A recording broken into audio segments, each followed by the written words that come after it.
Hello guys, it is that Panda guy, and I'm here again with another video, and today I'm going to be going through Arena, and this video is pretty hard for me to make, and I've actually held off on making it for a while because, there's just a lot of issues when doing a video on Arena, and I will be trying to make this simple. I won't be going over a ton of hero combos, but I will be going over some, especially for earlier game players, because I do know that like maybe having a good setup early game is essential, and it's really hard for me to do this, right? Because I do want to mention that a lot of people are different at different stages in the game. They have different heroes leveled up. So when people ask for a arena video, it is really difficult for me to really make one or think about making one because I know it's just so different for everybody at a different point in the game. So I do hope this video is somewhat helpful to some people, and I do hope like I'm able to just help some people out with this video. So now we're going to look at my defense really quick.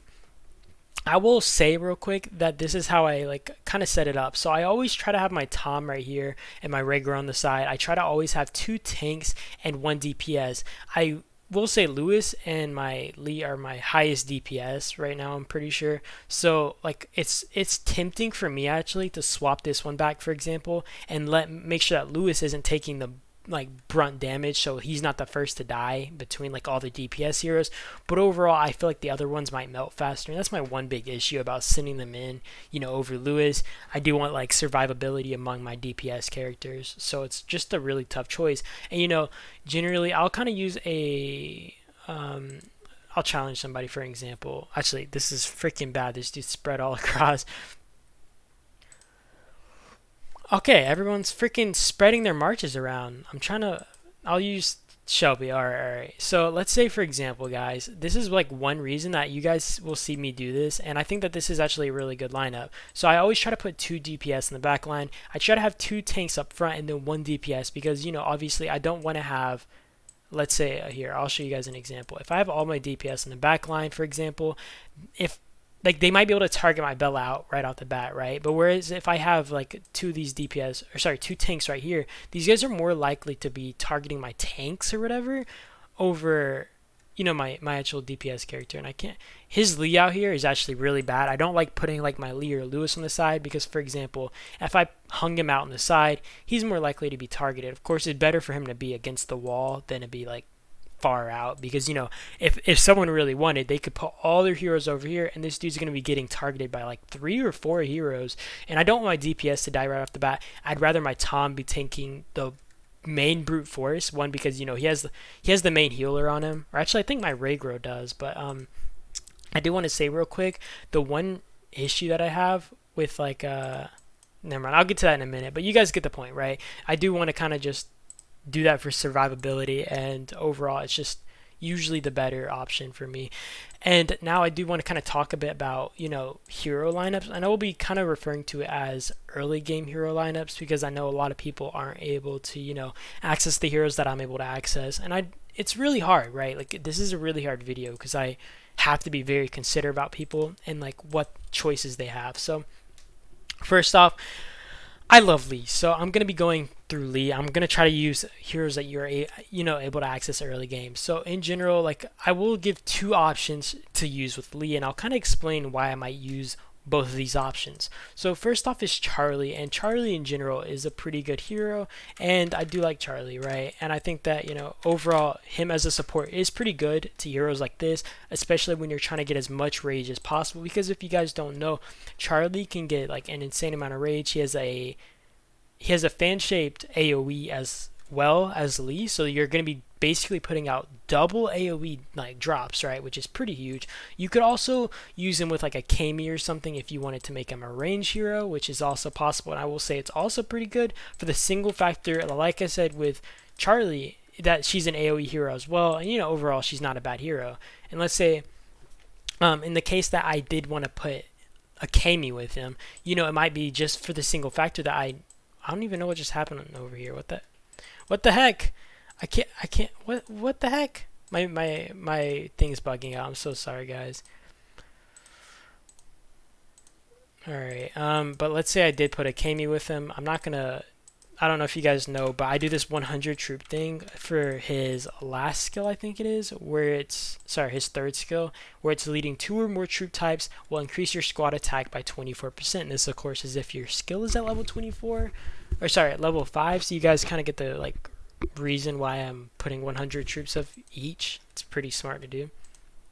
And then there is, and if I didn't put Charlie with him, I do want to mention that it'd be for like a fact like this. You know, Jaden, for example, I know that a lot of people early game do use him, and there's a good reason why they use him since he's really early, you know, really easy to get relics for. And I will say, Charlie is actually pretty good for Jaden for one really good like fact, and that's because he has an attack type tree, meaning that he's like really hard to build rage on. He does have decent like skill damage. Of course, it's not AoE or anything, but in general, it's like really hard to get, you know, as many skill drops on Jaden as you would on like a hero like Lee, and being able to just get those off are really important. You know, you want to put those out on DPS. I think I maybe put it on Tom or even Raygro before in the case that I needed to, you know, put out more like tank like abilities. So in general, having like maybe Jaden or something in up, that's pretty good. I know a lot of people are able to get like Tom and Raygro earlier game, and you know, in the case that you haven't reached them yet, sorry, but I'm gonna be doing this as if you have reached them or you've gotten to the top commander so far. So let's say you do Tom and Martin, and I do want to mention that when it comes to Tom and Martin, you know, I will also put like Raygro and Alex, for example. And I do want to mention that Raygro and Alex would be really good, especially in arena, like, or just using Alex in general, for the single fact that he does have this his buff squad thing, and it buffs up to 5 squads. And since this is arena and these guys are in a really close vicinity, this is an insane skill, especially for this, because you know you can be buffing all these teams. And I do want to mention like one really big issue that I've heard about possibly using Martin with Tom over Martin with Raygro, and you know maybe throwing Alex with actually Tom, is the fact that you know you might be missing out on actual healing potential, because these are both healing heroes, right? So obviously you might be missing out on like possible heals if these guys are double healing and you're not actually, you know, filling up the bar that you would need. Let's say you get 1,000 injuries and these two are able to, you know, heal 1.2 thousand. Well, they are not able to get that extra 200 troops out, you know, out of your slightly wounded troops. So in general, you're missing out on those heals, possibly, right? So in general, like, you know, some people have maybe had issues about that. So, you know, you can always consider interchanging those two heroes or whatever. And I will find one more. Let's say you want a rider squad. You know, some people spend on Kath. If you spend on Kath, just Kath and Cynthia is pretty well. If you don't spend on Kath, Cynthia and maybe Freya and Park, or Cynthia and Park. Freya, I think Freya is better as leading, by the way, just so anybody who wants to know does know. She has a better talent build, I'm pretty sure, which is, you know, more suited for field and stuff. And, you know, field is kind of what this is like, so it's better to have these talent builds like that. You know, the best you can really do is have as best of like hero lineups as possible in here. Like that's like the best I can recommend. I probably would throw Tom on the side just for this. But yeah, I mean, I hope this does kind of help somewhat. I feel like I did a really bad job at explaining a lot of this stuff. I'm trying, guys. I mean, there's always, you know, just these formations are really helpful in general. I do hope that this does help. Just, you know, knowing how to set up your formations better, you know, those really do make a difference in what heroes tanking most of the damage. And then these other heroes are able to just deal as much damage as possible. And that really does go a long way. There's also, you know,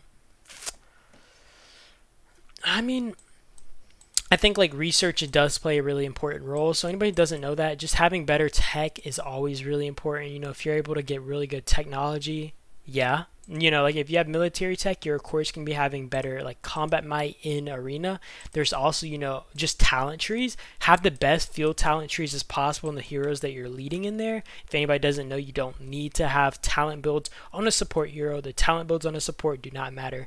You know, I just hope this video does help somebody, though. I know like my job at explaining isn't always the best, and I do like feel like I could do a better job, but I do hope that this does help somebody. I did try my best in explaining this, so I do thank you guys as always for watching. You know, it was a pleasure. So peace out and see you guys next time.